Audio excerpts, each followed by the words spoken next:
Second Kings chapter 10. Now Ahab had 70 sons in Samaria, so Jehu wrote letters and sent them to Samaria, to the rulers of the city, to the elders, and to the guardians of the sons of Ahab, saying, Now then, as soon as this letter comes to you, seeing your master's sons are with you, and there are with you chariots and horses, fortified cities also, and weapons, select the best and fittest of your master's sons, and set him on his father's throne, and fight for your master's house. But they were exceedingly afraid, and said, Behold, the two kings could not stand before him. How then can we stand?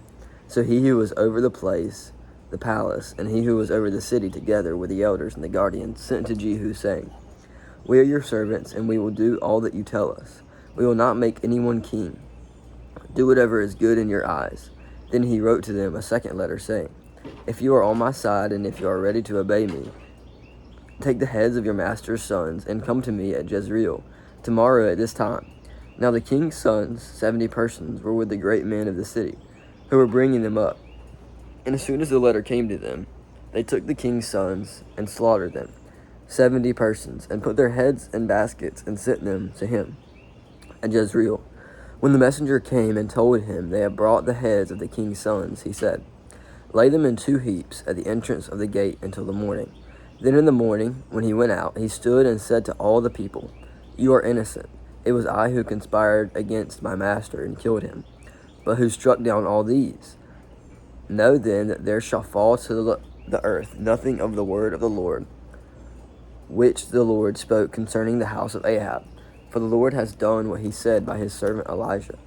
So Jehu struck down all who remained of the house of Ahab in Jezreel, all his great men and his close friends and his priests, until he left them none remaining.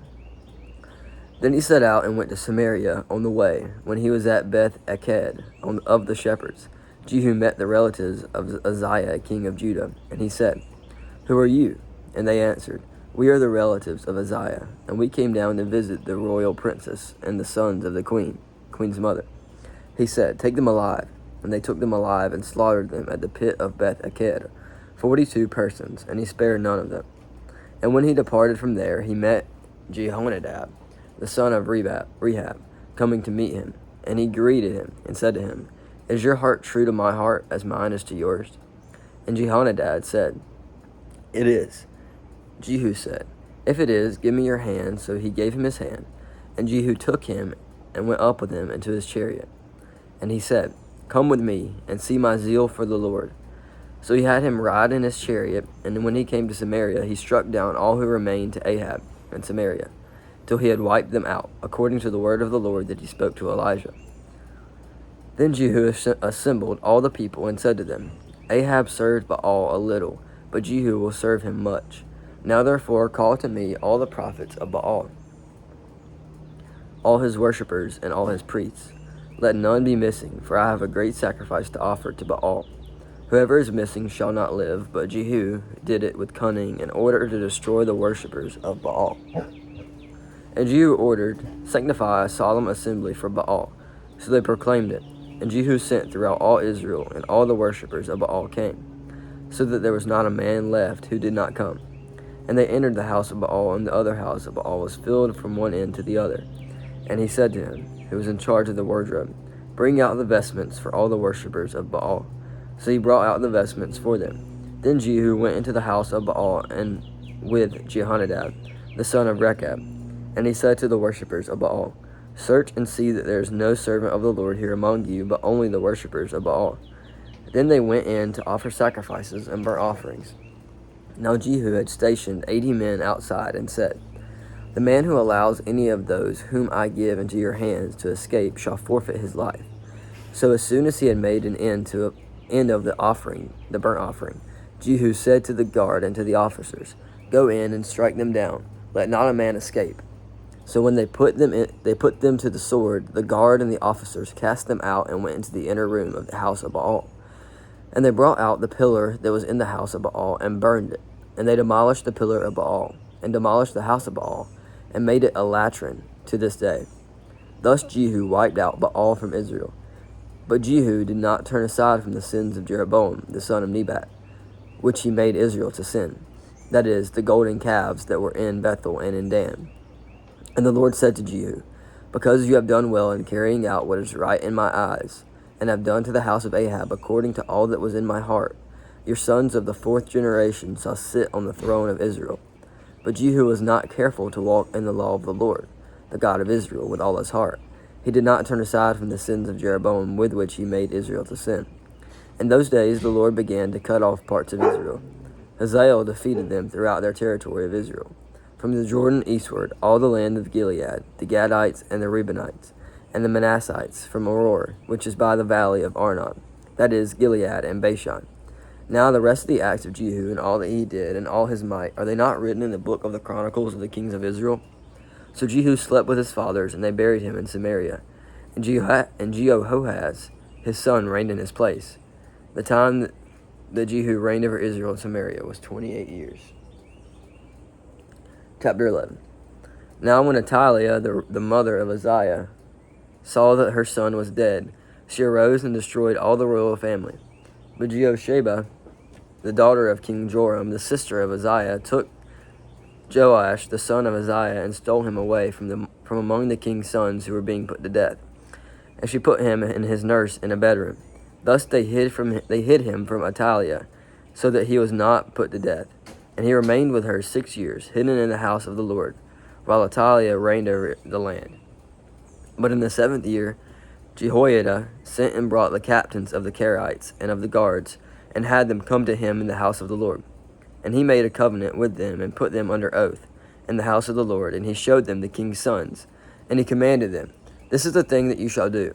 1/3 of you, those who come off duty on the Sabbath and guard the king's house, another third being at the gate of Sur, and a third at the gate behind the guards, shall guard the palace.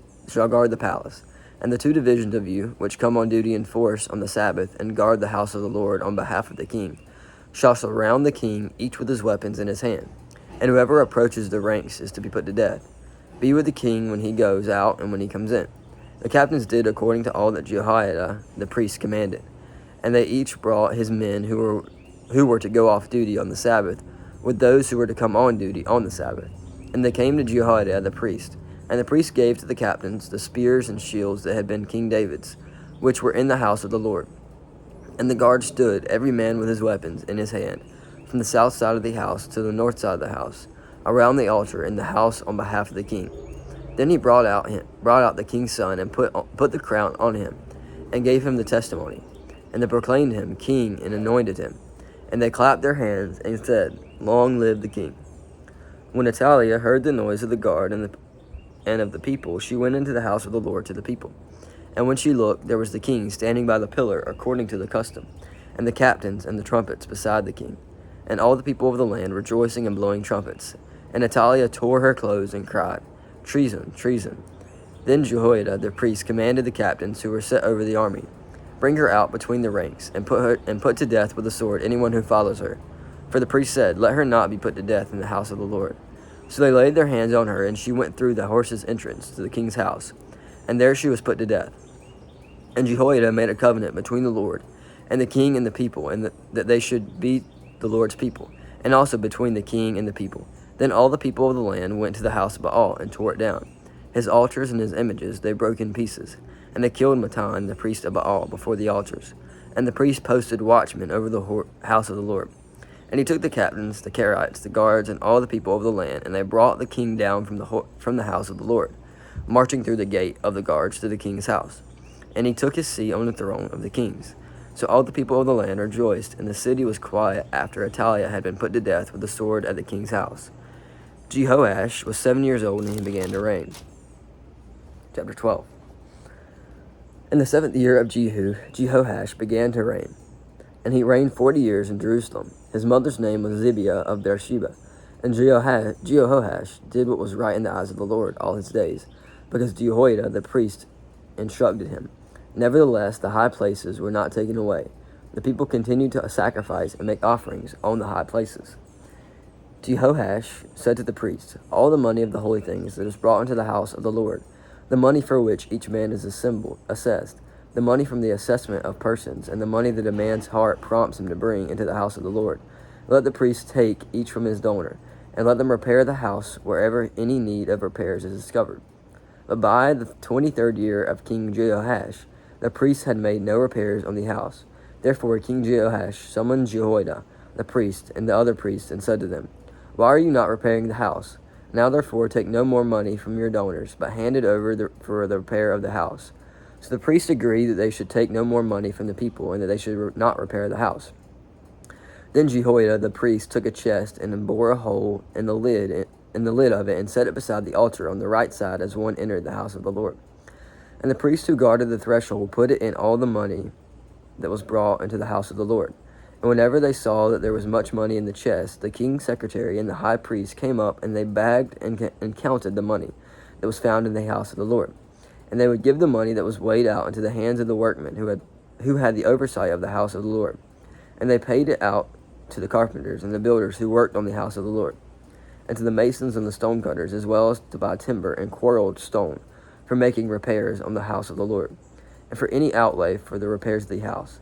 But there were not made for the house of the Lord basins of silver, snuffers, bowls, trumpets, or any vessels of gold or of silver from the money that was brought into the house of the Lord. For that was given into the workmen who were repairing the house of the Lord with it. And they did not ask for an accounting from the men into whose hand they delivered the money to pay out to the workmen, for they dealt honestly. The money from the guilt offerings and the money from the sin offerings was not brought into the house of the Lord. It belonged to the priests. At that time Hazael king of Syria went up and fought against Gath, and took it. But when Hazael set his face to go up against Jerusalem, Jehoash king of Judah took all the sacred gifts that Jehoshaphat and Jehoram and Uzziah his fathers, the king of Judah, had dedicated, and his own sacred gifts, and the gold, and all the gold that was found in the treasuries of the house of the Lord, and of the king's house, and sent these to Hazael king of Syria. Then Hazael went away from Jerusalem. Now the rest of the acts of Joash, and all that he did, are they not written in the book of the Chronicles of the kings of Judah? His servants arose and made a conspiracy, and struck down Joash in the house of Millo, on the way that goes down to Silla. It was Joskar the son of Simeath, and Jehoshaphat the son of Shomer, his servants, who struck him down so that he died. And they buried him with his fathers in the city of David, and Amaziah his son reigned in his place.